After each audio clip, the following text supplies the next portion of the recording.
তো আপনার কাছে প্রশ্ন হলো যে বিগত ফ্যাসিস্ট সরকার ছিল, শেখ হাসিনা সরকার বাংলাদেশে।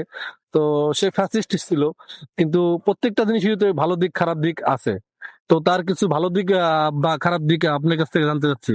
জি, উনি যেমন ভালো দিক বলতে উনি বাংলাদেশ আগে যেরকম ছিল, তো রাস্তা চলাফেরা মানুষের মানে যানবাহন এগুলো একটু উন্নত করছে, এটা বলতে পারি আমি। আর এমনি যে আইন, মানুষের উপর নির্যাতন জুলুম এগুলা মানে অতিরিক্ত হয়েছে আর কি।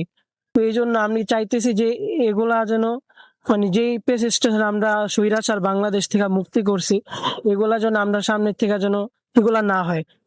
আমরা যতটুকু জানি উনি শিক্ষা ব্যবস্থাকে অনেক উন্নত করেছেন। প্রতি বছর বছর বাচ্চাদের জানুয়ারির 1 তারিখে বই বিতরণ করতেন, বা উনি 300 কত সামথিং, আমি সঠিক জানি না, উনি মডেল মসজিদ করেছেন। এই বিষয়টাও তো কিছু অভিজ্ঞতা হ্যাঁ, আছেন কিনা আপনি? হ্যাঁ, উনি বাংলাদেশে বিদ্যুৎ, মানুষের ঘরে ঘরে বিদ্যুৎ দিছে, এবং যে প্রত্যেকটা জেলায় কলেজ করছে, স্কুল করছে, প্রাইমারি স্কুল, বিদ্যালয় এগুলা উনি করছে।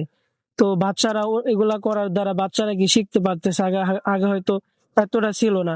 এখন হয়তো উনি এগুলা কইরা দিয়ে গেছে, এই বিদ্যুৎ আসছে বাংলাদেশে, তারপরে বাচ্চারা পড়তে পারতেছে। তো এগুলো একটা ভালো দিক ওনার।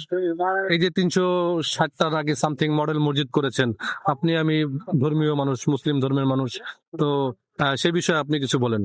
হ্যাঁ, উনি মসজিদ করছে, ভালো কাজ করছে আলহামদুলিল্লাহ। মানুষ যে নামাজ পড়ে, আগে হয়তো বা বাড়ির কাছে মসজিদ ছিল না, মানুষ অনেক দূর হাইতাম যাওয়া লাগতো, মানুষের কষ্ট হইতো। তো তার জন্য উনি যে মসজিদ গুলা করছে, বড় বড় মসজিদ গুলা করছে, এটাও একটা ভালো দিক। আলহামদুলিল্লাহ, মানুষের কল্যাণের জন্যই করছে। তাহলে মানুষের কল্যাণের জন্য এত কাজ করার পরও আমরা তাকে ফ্যাসিস্ট কেন বলি?